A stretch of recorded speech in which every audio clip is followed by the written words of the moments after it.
Go get your fur coat. I'm getting my fur coat. This will be the first past due fur coat. This will be the only past due fur coat. He posted about it on Instagram. He said he's always wanted one, but the dog is scared of it. His dog, oh, he looks like a big dog. He looks like a bigger dog, a bigger, scarier dog to his dog.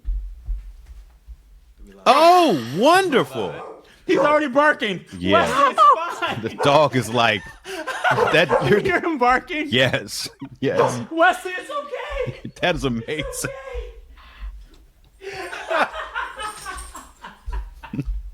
I love this coat.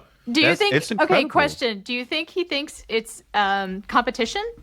Like, or do you think he thinks it's I something? think he thinks it's going to attacking eat you? him. It's going I to eat think you he or thinks him? It's going to eat him. Him. Yeah. Because it probably looks like a bigger dog eating you to him. Yeah. You know? Oh, yeah. He's so confused. Baby, Yeah.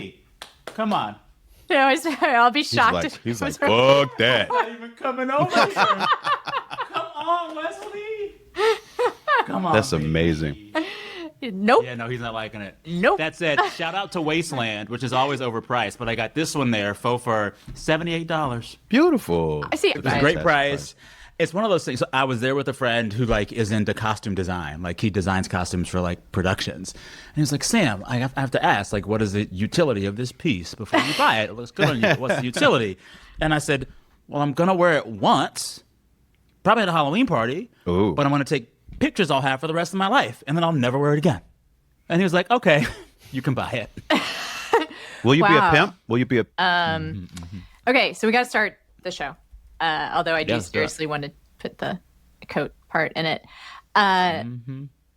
So, Sam, Yes. when was the last time you had a little money trauma flare up? Like, looked at your bank account and felt anxious? Not because necessarily you were broke, but because, we all live in the creative economy and have struggled at some point. So, and have bring family shit and whatever. Just curious, answer as generally or specifically as you want. Yeah, I'm very lucky and very blessed to where I've never been in danger of not making rent or not having food. But there were two instances in the last few years of my life where I was like, damn, the money is funny. One, after I bought my house, I didn't expect to do it. I was renting a house and the owners were like, will you buy it? And I knew I had to jump on it. But that means, and by the time that I was at that age where I did it, I finally figured my shit out. My credit was in the tank for years. I never saved anything. But during pandemic, I got my life right. And I had a lot of money just in the bank. And it made me feel so good. And I, like so many people during lockdown, was able to just save. And so I had never been more proud of myself. And then I bought the house because I wanted to do it. And I'm in the house right now. So and I love it. in LA? What's that? In LA. Okay. Yeah. But as soon as I buy it and all the money is gone, I was like, fuck. And then what I didn't realize in the process, you get the down payment together. So I got 20% together. And then once you're about to send that to the bank, they're like, oh, and before you sign the final forms, you have to prove that you have 6 months worth of mortgage in the bank. Wow. So that meant after I did everything to get my down payment together, I had to take out a credit card loan just to have money in the bank for 3 weeks. Wow. So that was really strange to me. That was hard. And then there was another moment. One of my shows I've hosted now. I'm on my 5th podcast, but one of them was ended. Right. And it made me feel really horrible. And I was like, the money's stopping. But then I got really big severance to go away and shut up. So it was short lived. But yeah, I think now I am fully independent contractor. I don't work for companies. I work with them. I have one employee who I pay. And so I'm making peace with just the peaks and valleys of that life. I'm many years past company health insurance and paycheck every 2 weeks phase of life. But no, I think what I'm trying to tell myself and what I said earlier is the money is funny and money is always funny. And as long as you can tell yourself that whether your money is good or your money is bad, money is funny, you can kind of just make peace with it. I don't ever expect money to give me complete comfort because money is funny. Something that I'm practicing is being in the moment about it, right? Like, I'm a long way from having to worry about food or shelter, you know? And to also know that financial anxiety is built into the system. We're supposed to feel it, right? Like, that's how capitalism works. And a lot of also is like stuff you learned in childhood, whether or not you experience precarity of any kind in childhood, it can turn up. Emotional precarity can get attached to finances, you know. Yeah. And so a trick, I don't know where I learned along the way, is just to kind of be like, oh, hi, financial anxiety. I know you. Yeah. Hello, darkness, my you old exist. friend. Yeah, it kinda like, it's just like, all right, that's what's happening right now is like I'm panicking, Yeah. and I've panicked before, and Yeah, and I'll panic again. Well, there was this article I was reading. I want to say it was either in the Times or the Journal, but they talked to all these families that were in the top 10% of American households, and if you make $250K a year or more as a household, Yeah. you're a top 10% earner. And all these families were telling stories about how they felt broke and stretched too thin. And so you're right; it's built into a capitalist structure to have everyone always feel financial precarity, so they keep working and keep spending. because Nobody has enough money. it's Nobody has enough it's money. that stuff that's supposed to make us feel safe, right? Exactly. So Exactly. Yeah. So all of your revenue right now, it sounds like it's coming from podcasts. Is that the case, or is it? Or are Yeah, there, for now, girl. I don't know how long podcasts are gonna make anybody money. and that's sort of I got to figure out my YouTube strategy. that's sort of the question, right? As Yeah. as more people start doing podcasts and the market becomes full of them, like I just wonder for the situation that you're in LA, paying a mortgage, does the podcasting industry or your position, does that feel like sustainable?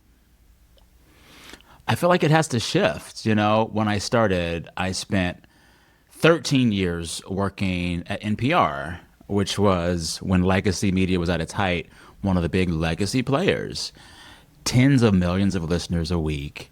I worked there making podcasts in the first big wave of podcasting, and it seemed like at a certain point in my young early career that I would always have a job, my audience would always grow, and the money would always grow. And I really thought that for many years. And then you realize this career path, as with all, is like peaks and valleys, ups and downs. And now what I'm really internalizing is that we've left the era of broadcasting. We're all now narrowcasting. Monoculture is on its last legs. And the idea that anyone's going to make anything that everybody wants to listen to or read every day is over. And the move is find the people who love your stuff and make them subscribers and patrons, and like that's the path. So that kind of gives me hope. Like, I'm trying to figure out what the hell my Substack strategy is going to be. But like, once I get that together, that is a different way of making revenue and a different way of connecting with audiences. But I have to let go of the mindset that I was going to be a broadcaster forever. I'm a narrowcaster. And I'm finding my audience, and I'm working with them to figure out how I support my life. And it's going to include things that I hadn't thought about before: live events, merch, subscribe, etc. It's just new and different. And I think the biggest shift, and y'all know this, all people in media, we used to work for companies, and now we're the company. I'm my own company, for better or for worse. And it's like, I could be mad at it, or I could say, this is the way it is. I got to pay some fucking bills. So you're negotiating for yourself now, right? Like, you are your company, and you said you work with and not for, right? Yeah. Yeah. So you have to ask for what you're worth. You have to be the one to play hardball. Yeah. And like, it is the way I play hardball. I'll tell you, I'm telling all my little secrets. I had agents for a while, didn't love it, got rid of them. I have a lawyer who I would trust with my dog's life. That's how much I trust him. And he's good at coming in at the moment in which you need a lawyer. But a lot of the stuff that I would like give to an agent to do, I just try to do it myself. And basically, for me, it's not being a bulldog. It's not showing up being rough and tough. It's just having as much information as possible. And saying, well, given this information and what I know, I'm worth this. So like, I know my downloads. I know my revenue. I also know what the other guy down the hall Right. makes. I know that. And so if I have enough information, then they really what I'm asking for is unimpeachable.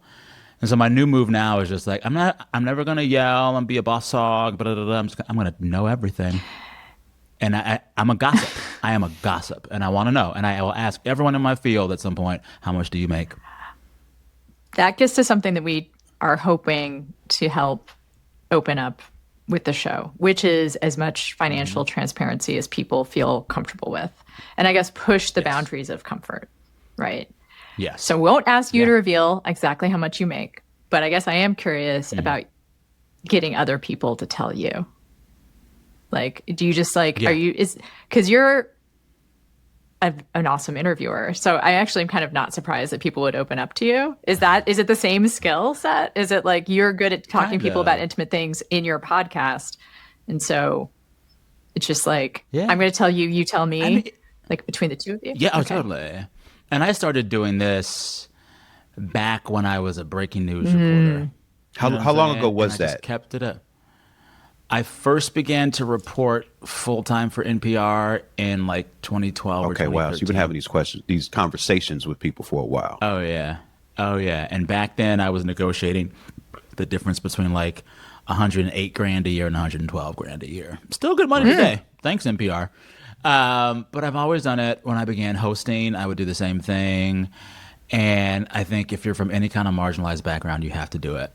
Because without fail, as soon as I am making the rounds and asking folks what they make, the people of color are making this, the women are making this, the gays are making this. Then you talk to the nice white guy, and he's making way much more than everybody else. And sometimes he doesn't even know it. Yeah. You know what I'm saying? And usually the way I get to this is just like my entire core philosophy when I enter new institutions or working with institutions, like for years, people on reality shows, there'd be the villain who would come in and say, I'm not here to make friends. My role and my guidance for myself is the opposite. I am here to make friends. This is like companies or organizations, and every person in there can be helpful or harmful to your success. And it doesn't hurt to have more friends than enemies where you work. At least at the start, maybe try it. At a certain point, you realize, fuck those assholes over there. But at the start, I want to begin in earnest, assuming the best and saying, how can I befriend as many people as possible? Because at some point, I will need help or information from them. And so once you get that going, the third or fourth happy hour. Girl, how much do you make? But never ask right away. I'm never curious. Ask right away. That does seem like such a valuable perspective to bring into a workplace situation, especially because you're right. Like, it's in corporations' best interest for us not to know these things, and for them to operate however they want to operate. But since you're operating mostly independently now, like, I wonder how you carry that forward. Like, what does your community look like today in terms of the people that you're making friends with and having these conversations with? Yeah. It's all the friends I've made along the way, I spent 13 years at NPR. I spent, a little bit of time at the Washington Post many years ago. I spent time at Vox and New York Magazine. I've worked at several member stations. And as part of my work as a host, I've been on all kinds of other shows. And so, like, the digital Rolodex is high. And once you do it long enough in the same industry, you just know folks. And people will call you and you'll call them. So I'm lucky and blessed that I've spent enough time in the same lane where, like, I can now make out most of the vehicles traveling with me. Oh, I know you. We did a show together a while back. Like, that helps. And that wasn't something I was going to get until I just been doing it for a while. Because, so much of our industry, media, journalism, whatever you want to call it, it's becoming more diffuse. Like, it's no longer you work here, you work there. People are working everywhere doing all kinds of things. And I was lucky enough to get my start at the tail end of peak legacy media and just be in a lot of offices with a lot of people for a while and still have those contacts. But I also kind of just like I try to make sure that I'm living a professional life in a way that allows me to keep making new connections. And so in general, even if I really don't want to, if there's someone in my field who reaches out and seems in any way nice, I try to say yes. Like, if you aren't an asshole and you're also trying to make good audio and you ask me for a thing that's not too much getting off my back, I want to say yes, because I want, and it's in my benefit, for me to have as many points of contact and information in this industry as possible. You know? That sounds so healthy. Yeah. Probably on a good day.